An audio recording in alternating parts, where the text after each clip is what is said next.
Buen día y bienvenidos a lo que es la primera sesión del curso de turbomaquinaria.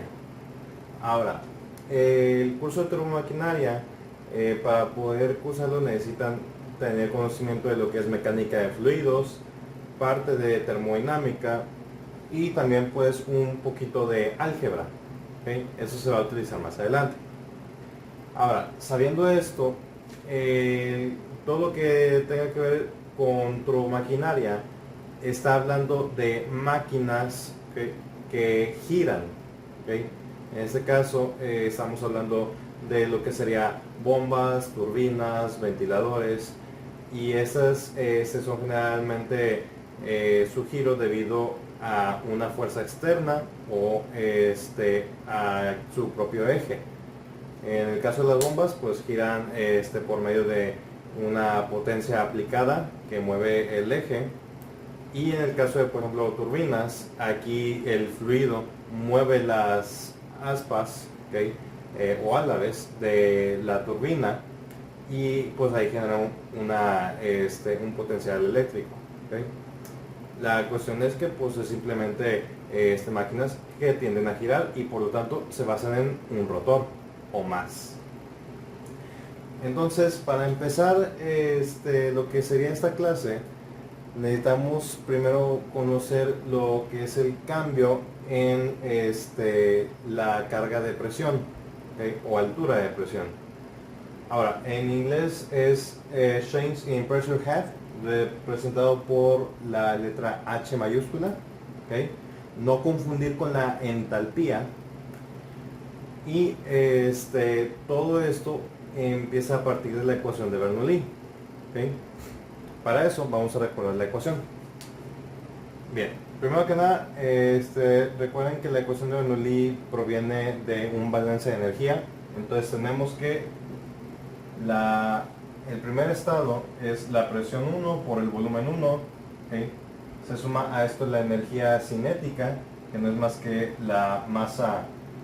Supongamos que aquí la masa es constante, entonces es la masa por la velocidad del estado 1 al cuadrado entre 2.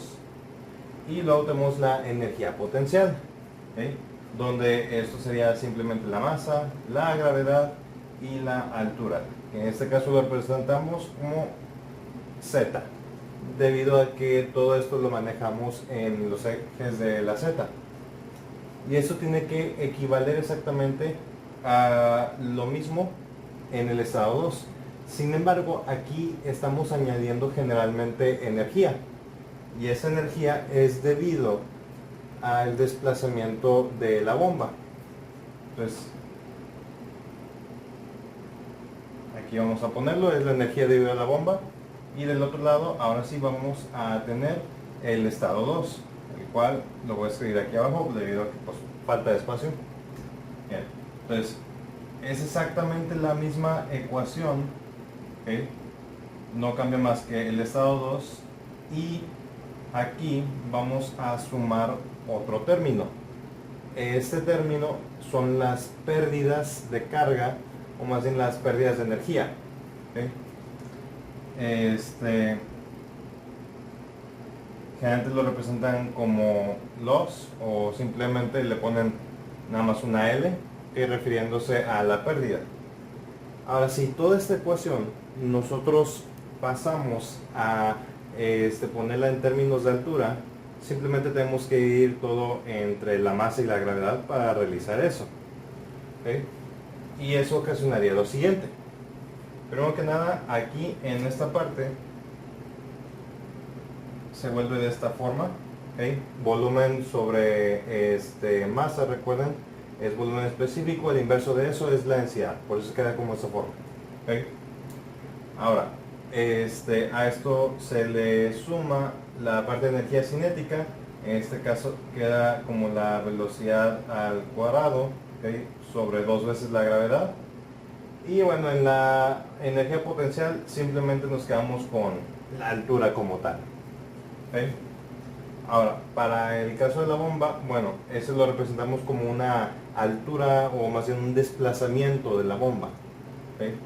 Entonces lo escribimos como HS, ¿ok? Puede ser HB, HS, pero bueno, depende del autor. Yo la verdad prefiero ponérselos como la HB, ¿ok? ¿Por qué le ponen ese? Porque se refiere a la succión de la bomba. ¿Okay? Es la altura que llega a desplazar por medio de la succión que genera la bomba, ya que una bomba no empuja, sino más bien genera succión. Vamos a dejarlo como es.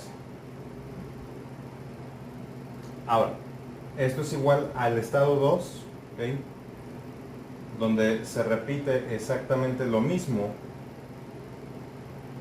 ¿okay?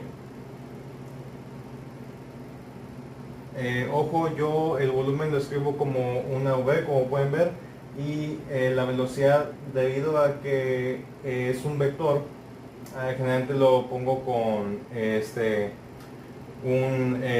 una flecha arriba, ¿okay? Sin embargo, realmente hay una convención para esto, para que sea descrito en mejor forma. Sin embargo, aquí por términos de simplicidad lo manejo así, ¿okay? Ahora, vamos a terminar esto. En el caso de la pérdida de energía lo manejamos como pérdidas de carga, y en este caso sería nada más una HL, ¿okay? Si reacomodamos la ecuación, ¿okay? Pasando todo lo del estado 1 al otro lado, ¿okay?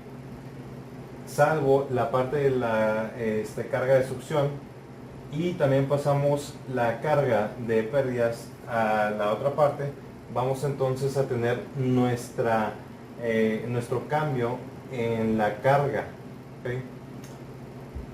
Entonces H, ¿okay? Va a ser igual a H sufijo S menos las pérdidas, y esto va a equivaler pues simplemente a la diferencia de los estados 2 con el estado 1, ¿okay?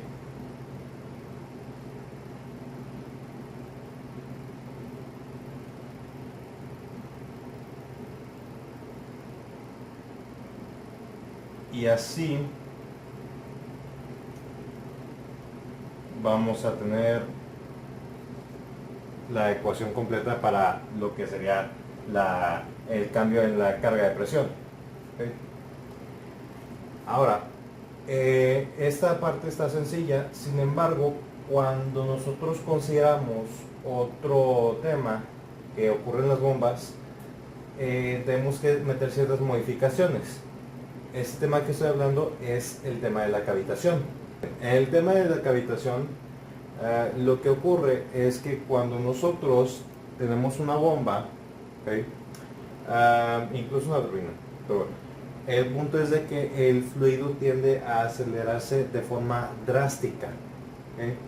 Entonces lo que va a ocurrir es que al acelerarse, ¿okay?, muy rápido por la succión, ¿okay?, básicamente yo tengo baja presión en un lado, vengo con una presión, empieza a succionar todo, ¿okay?, y este rotor empieza a girar y pues, desplaza de una forma muy rápida nuestro fluido. Bueno, la presión que tenía se trasladó, ¿okay?, a energía cinética, o sea, se convertimos la presión al reducirla y aumentamos su velocidad. Después, ya cuando empieza a salir de la bomba, empieza a alejarse de los álabes, se va expandiendo y vuelve a convertirse en presión, por lo que ahí ya pues le añadimos energía y por lo tanto aumentó su presión y su flujo, ¿okay?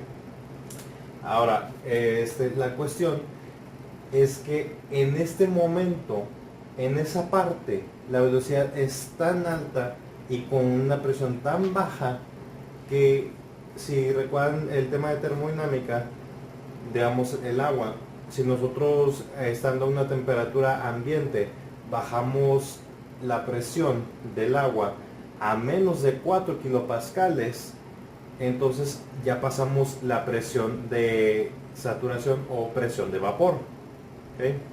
Lo que implica que se van a empezar a formar burbujas de vapor. Sin embargo, estas burbujas de vapor, claro, va a volver la presión entre más aleje, y va a generarse otra vez líquido. El único problema es que ocurre de una forma muy abrupta y demasiado escandalosa. ¿Okay?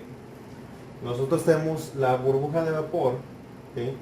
La cual empieza a aumentar la presión del sistema, y bueno, esta presión en algún punto, en el punto más frágil de la burbuja, porque no existen burbujas completamente esféricas, va a tener una presión que se va a aplicar y va a estar empezando a achatar la burbuja hasta que la convierte en un toroide, o sea, una dona.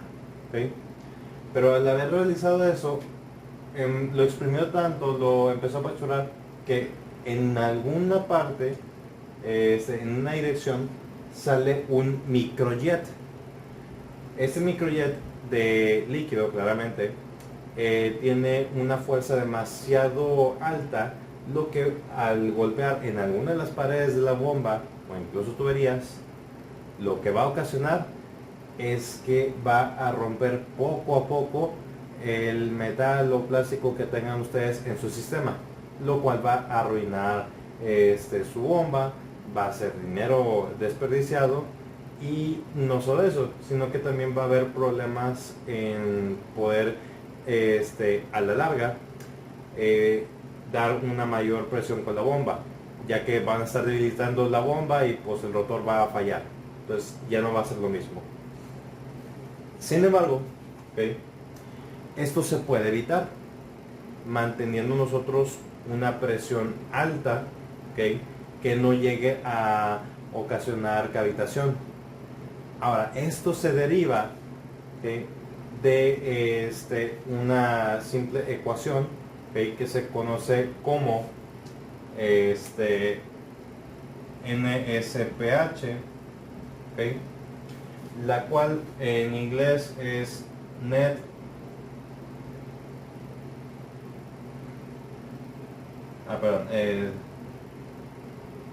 me disculpa, NPSH, siempre me equivoco de eso, es net positive, ¿okay? Suction head, ¿okay? O básicamente es la carga de aspiración neta a la bomba. ¿Okay? Básicamente esto nos dice cuál es el valor de carga que vamos a tener nosotros a la entrada de la bomba. ¿Okay? Ahora, existen dos tipos. La requerida, que básicamente le dicen tú requieres este valor de NPSH para evitar cavitación, y la disponible, que la disponible es simplemente cuando ustedes hacen el cálculo y pues si es mayor la disponible que la requerida, no va a haber cavitación y todo va a estar bien. Sin embargo, si el valor de la requerida es mayor que el de la disponible, pues tienen que rediseñar la bomba, en el sentido en que van a necesitar que sea un flujo menor a una presión mayor, porque sí, a costa de el aumento de presión sacrificamos la velocidad o el flujo volumétrico, y a costa de un mayor flujo volumétrico pues disminuimos la presión. Entonces muchas veces se quiere a lo mejor no aumentar la presión sino el flujo volumétrico, y eso lo que va a ocasionar es que pues nos acerquemos cada vez más a ir por debajo del NPSH requerido, lo cual va a generar cavitación. Y vamos a ver este siguiente tema. Bien, entonces para el tema del NPSH la formulación es bastante sencilla, ¿okay? Esto equivale a la presión de carga que nosotros vamos a tener a la entrada, a la succión, que pues en este caso sería el estado 2 generalmente, ¿okay? Y también la velocidad con la que va a estar entrando, que va a ser la máxima, ¿okay? En este caso simplemente es esto. Sin embargo, el NPSH, para que nosotros podamos determinar cuál es su valor, necesitamos quitarle, o más bien restarle, la presión de vapor. ¿Por qué? porque así estamos delimitando cuál es el valor que nosotros vamos a tener u ocupar. En este caso es menos la presión de vapor, ¿okay?, que es la de saturación, a la temperatura a la que esté yendo el fluido. ¿Okay? Usen sus tablas de termodinámica y sobre la densidad y la gravedad. Así es simple. ¿Okay? Ahora, de esta forma se calcula generalmente el NPCH disponible. La A significa available en inglés. ¿Okay? Y bueno, realmente no es tan difícil. ¿Cómo es que nosotros podemos determinar el valor del NPCH? Bueno, primero que nada, recuerden que cuando ustedes tienen un flujo laminar o turbulento, la ecuación de Bernoulli tiene una corrección, un factor alfa, ¿okay?, el cual generalmente equivale a 1 si tienen un flujo turbulento, y si es un flujo laminar, bueno, varía el valor, puede ser 0.8 a 1.2, depende. Generalmente se asume como 1.2. ¿Okay? Entonces es un factor de corrección. Así que, ¿cómo lo hacemos para calcular el NPSHA? Realmente no es muy difícil. Simplemente la ecuación de Bernoulli tenemos que ponerla en términos de lo que sería la carga de la presión 2 y sustituirlo en esta ecuación. Es decir, tendríamos lo siguiente: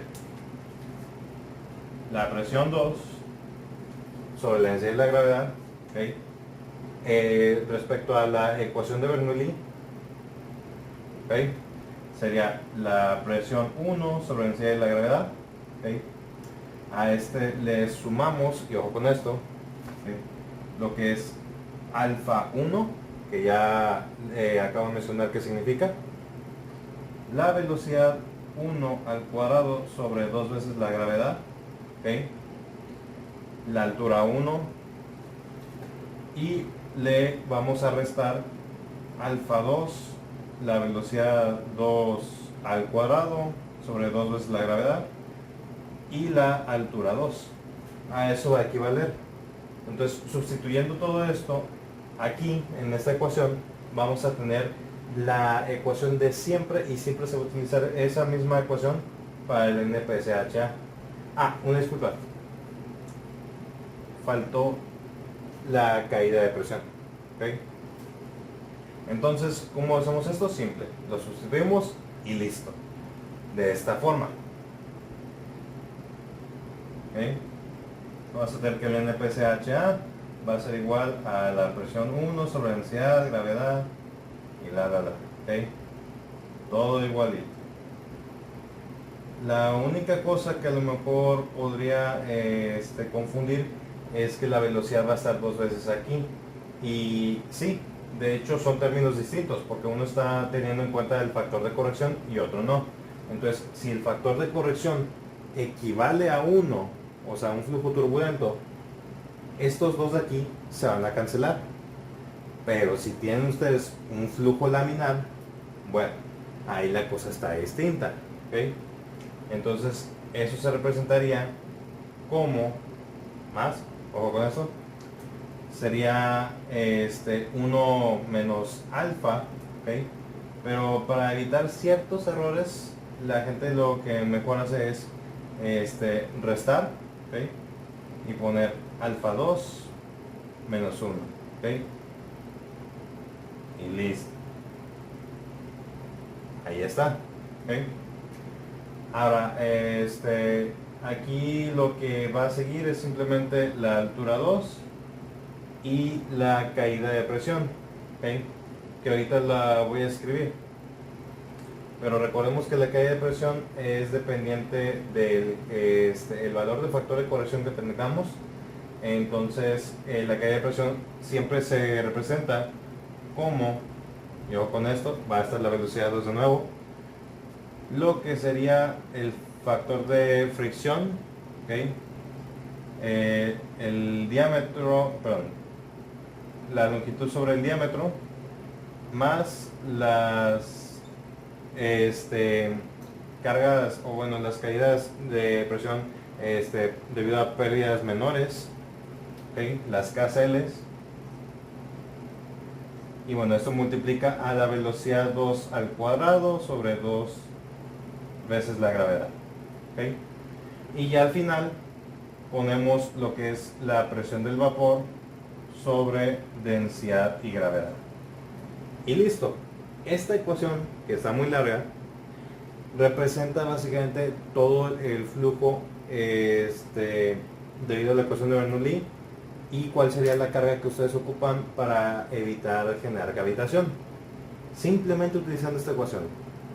Que sí que el factor de fricción puede variar debido a que si nosotros tenemos un flujo laminar, ¿okay?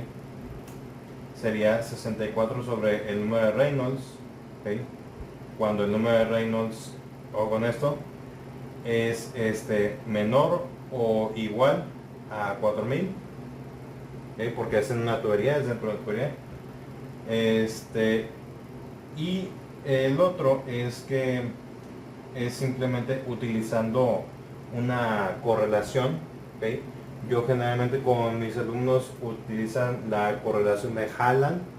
Esta correlación es un poquito larga, pero es muy precisa, ¿okay? Respecto a la teoría, que sería por medio de iteración, tiene un error como del 2%, entonces es muy precisa. O creo que era 0.2%, pero es muy, muy precisa. Entonces, este factor de fricción es el siguiente, ¿okay? Y hay que cuidar ir con esto.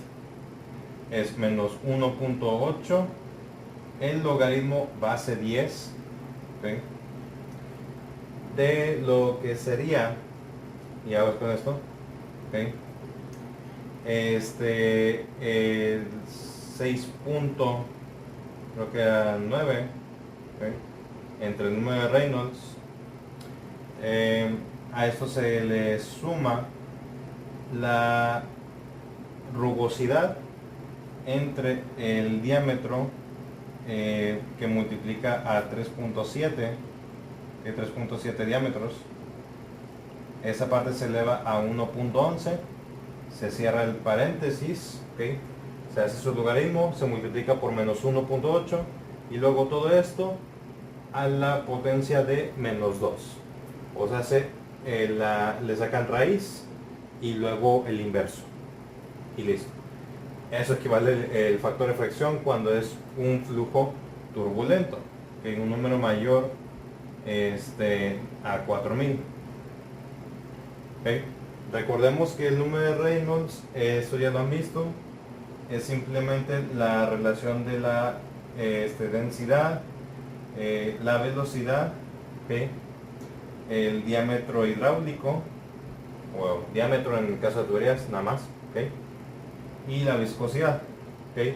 Es debido a las fuerzas viscosas contra las cinéticas, pero bueno, es más detalle en mecánica de fluidos. Ojo que también cuando ustedes obtengan un flujo laminar, recuerden alfa 1 o 2 va a equivaler a 1.2, digamos, y si es turbulento pues va a equivaler a 1, ¿okay? Entonces nada, tengan cuidado con eso. Simplemente tenganlo en cuenta de que dependiendo de su número de Reynolds va a cambiar el comportamiento de esta ecuación, ¿okay? No solo eso, sino que también pues si se fijan, lo mejor es tener un flujo turbulento porque así simplifican las cosas, nos quitamos de esto y es un poquito más sencilla la ecuación.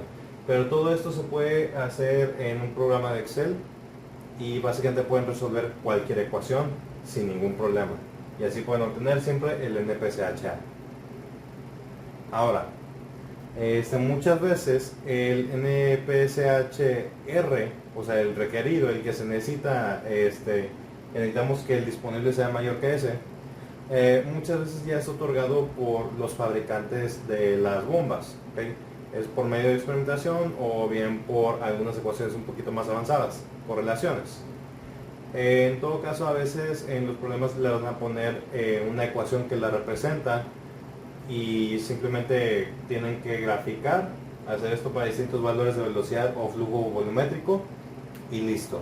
Van a tener ustedes sus curvas y ver dónde se cruzan, y donde se cruzan es el punto máximo Ahí que ustedes pueden tener el flujo volumétrico y a la vez el punto mínimo de presión, generalmente.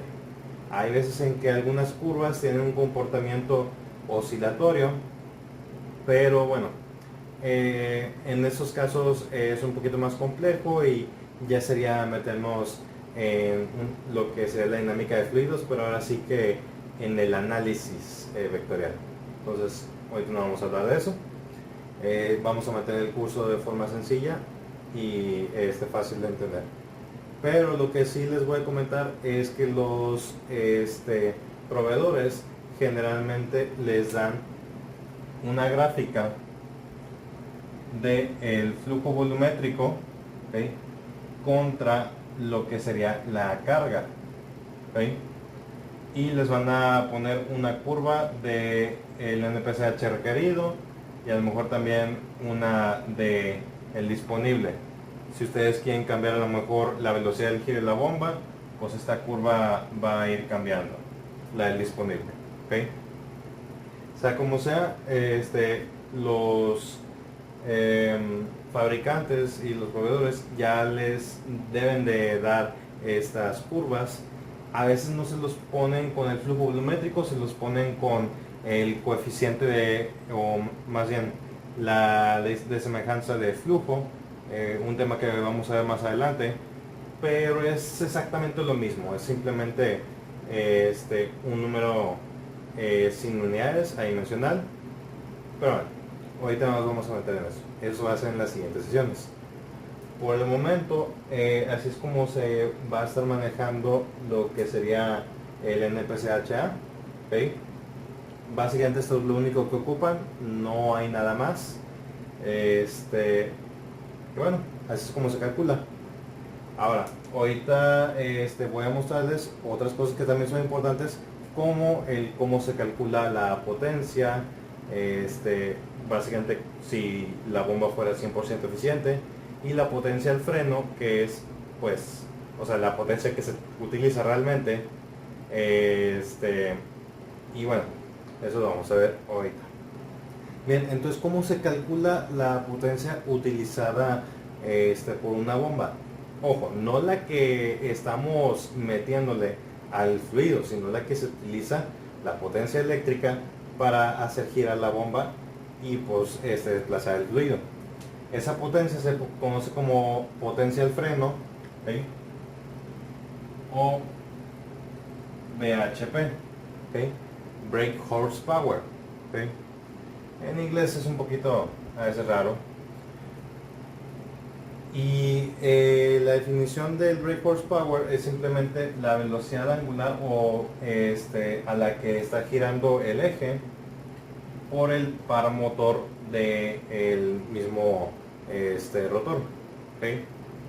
Ahora, si eso a lo mejor no les satisface, existe otra formulación, pero primero vamos a ver la potencia útil, ¿okay?, donde la potencia útil, ¿okay?, es simplemente lo que sería la densidad, la gravedad, ¿okay?, el flujo volumétrico y la carga, o más bien el desplazamiento de carga, ¿okay?, la H. Ahora, vean que estos dos no son iguales. El VHP siempre va a ser mayor que la potencia útil, y eso se puede relacionar por medio de la eficiencia, donde la eficiencia sería igual a la potencia útil, ¿okay?, dividido entre la potencia al freno, ¿okay? ¿Y por qué se hace esto? Porque pues, la potencia útil siempre va a ser menor que la utilizada para mover el rotor, la potencia del freno, ¿okay?, y pues no hay eficiencias arriba del 100%, además no hay eficiencias ni siquiera del 100%, no existen. Por lo tanto, podemos redefinir el VHP como simplemente la densidad, la gravedad, el flujo volumétrico, la carga, dividido entre la eficiencia, ¿okay?, lo cual esto va a hacer que sea más grande que la potencia útil, pero es porque estamos gastando más energía, ¿okay? Ahora, ahí no terminamos. Hay formas de poder calcular el par motor, pero bueno, eso será en otra sesión, y para eso vamos a ver cómo es el diseño de las bombas centrífugas. Entonces, eso es todo por mi parte, y pues que tengan un buen día. Espero les haya sido útil, y pues nada, utilicen todo esto para el diseño de bombas. También se aplica para turbinas. Tengan buen día.